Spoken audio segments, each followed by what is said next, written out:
اس میں تو کوئی شک نہیں ہے کہ پیغمبر کا کمال تھا، ان کے اخلاق کا کمال تھا کہ ان جانوروں کو انسان بنایا۔ اس میں کوئی شک نہیں ہے کہ یہ دنیا کس پستی میں تھی، کتنی گری ہوئی تھی، اور وہاں سے اٹھا کے پیغمبر نے ان لوگوں کو کس بلندی پر پہنچایا۔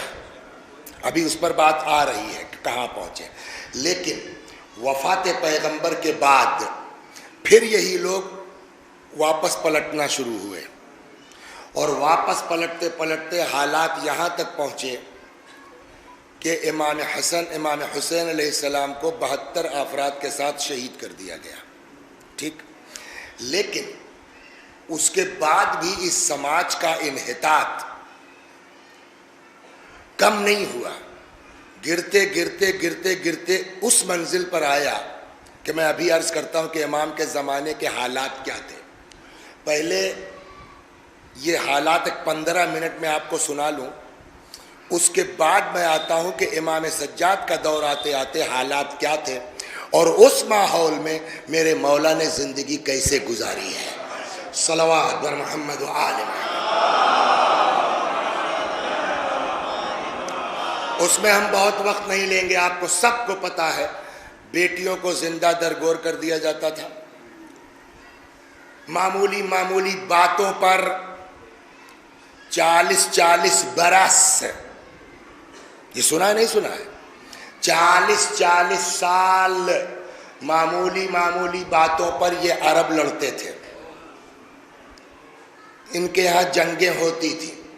لیکن ایک دور وہ آیا کہ جب پیغمبر نے اپنے اخلاق کی بنیاد پر، اس لیے کہ قرآن کیا کہتا ہے، لو کنت فظا غلیظ القلب لانفضوا من حولک، پیغمبر اگر آپ تند مزاج ہوتے تو ایک آدمی آپ کے پاس نہ ٹکتا۔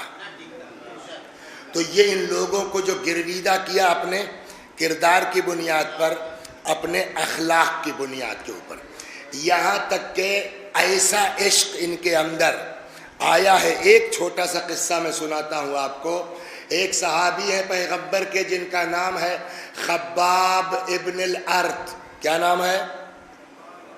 خباب ابن الارت۔ یہ جس کے غلام تھے مکے میں، یہ ملعون ان کا مالک حضرت خباب کو لٹا دیتا تھا زمین کے، وہ آگ کے اوپر خندق جلا کر کے، کھال جلتی تھی، چربی پگھلتی تھی، جب چربی ٹپکے گی تو آگ اور بھڑکے گی۔ لیکن روایت کہتی ہے کہ یہ ایسے صحابی تھے کہ جب کھال جلتی تھی، چربی پگھلتی تھی، تو بجائے چیخنے کے عشق پیغمبر میں ڈوب کے کہتے تھے محمد محمد محمد۔ آپ سمجھ رہے ہیں آپ کہاں سے اٹھا کے کہاں پہنچایا ہے۔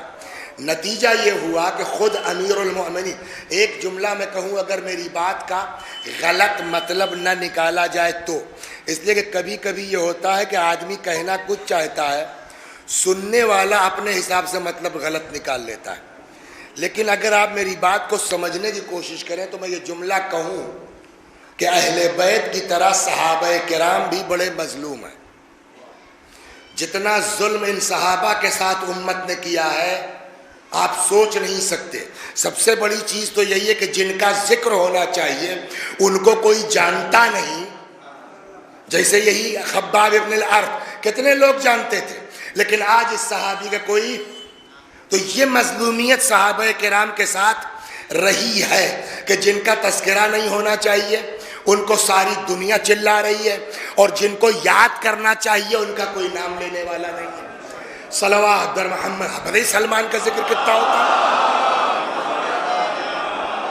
آپ بتائیے ابو ذر کا ذکر کتنا ہوتا ہے؟ آپ بتائیے مقداد کا ذکر کتنا ہوتا ہے؟ لیکن یہ صحابہ وہ تھے کہ جن کے لیے اب نہج البلاغہ سے 2 فقرے میں نقل کرتا ہوں، 2 روایتیں، صلوات پڑھیے مل جائے اگر تو ہاں،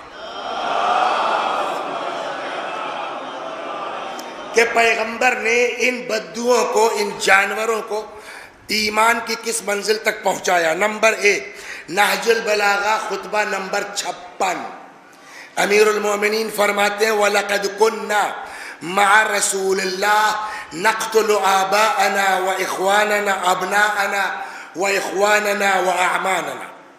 ہم لوگ پیغمبر کے زمانے میں جنگ کرتے تھے، سامنے ہمارا باپ ہوتا تھا، ہمارا بیٹا ہوتا تھا، ہمارے بھائی ہوتے تھے، ہمارے چچا ہوتے تھے. تو اس کا مطلب کہ مولا اپنے بارے میں نہیں کہہ رہے ہیں. ہمارے سامنے ہمارا باپ ہوتا تھا، مولا اپنے بارے میں نہیں کہہ رہے ہیں. کیوں؟ اس لیے کہ جنگیں ہوئی ہیں مدینہ جانے کے بعد، اور ابو طالب علیہ السلام کی وفات ہو گئی مکے میں. ایک چیز، دوسرے یہ کہ ان سے بڑا تو مومن ہی کوئی نہیں تھا کہ تو اس کا مطلب یہ جو فرما رہے ہیں وہ اپنے لیے نہیں، صحابہ کے لیے. لقد كنا مع رسول اللہ، ہم لوگ پیغمبر کے ساتھ نقتل آباءنا وابناءنا واخواننا واعمامنا، ہم لوگ اپنے بیٹوں سے، اپنے بھائیوں سے، چچا سے، باپ سے جنگ کرتے تھے. یعنی سامنے آیا ہے، ہو سکتا ہے کہ مجاہد کا باپ ہو، اس کا بیٹا ہو، کہ اس کے باوجود ہمارے ہاتھوں میں سستی تھوڑی آتی تھی. ما یزیدنا ذالک الا ایمانا و تسلیما، باوجود اس کے کہ سامنے ہمارا باپ ہوتا تھا، ہماری اولاد ہوتی تھی، اس کے باوجود سستی نہیں آتی تھی اور ایمان ہمارا بہت کم ہوتا تھا. یہ یہاں پہنچے تھے صحابہ. کہاں سے نکلے، کہاں پہنچے؟ دوسری جگہ اسی نہج البلاغہ میں خطبہ نمبر 150 امیر المومنین فرماتے ہیں کہ ان کی جنگ کا عالم یہ تھا، حملوا بصائرہم علی اسیافہم. یہ صحابہ یہ جنگ کرتے تھے گویا اپنی آنکھیں تلوار پہ رکھ دیتے تھے، یعنی بصیرت کے ساتھ جنگ ہوتی تھی، ہے نا. تو اس بستی سے نکل کے کہاں پہنچایا رسول اللہ نے؟ آسمان تک پہنچے. لیکن ادھر رسول اللہ کی وفات ہوئی. اب یہ پھر پلٹنا شروع ہوئے. صلوات محمد. سنیے